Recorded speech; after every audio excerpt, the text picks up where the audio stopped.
Welcome back. We can then use that knowledge that we know that ChatGPT understands a specific framework on previous queries that we have done. So we will then give ChatGPT a query, and we will ask it to use previous information in order to use a framework that we have verified in order to undertake an online marketing activity. We're going to include some additional qualifying information, and we are then going to click Enter.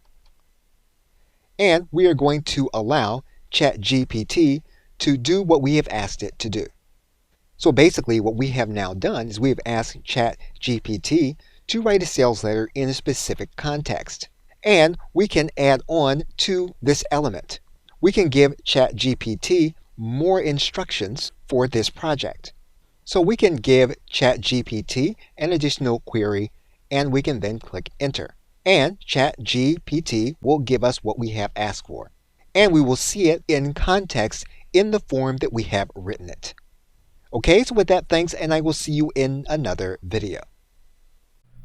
Hey, this is Chapo North. Thanks again for watching the video. If you'd like to get more videos like this, click the link below this video, and we'll have some more videos for you that you can watch that will teach you how to use ChatGPT for beginners. Thanks again. Talk to you soon. Bye-bye.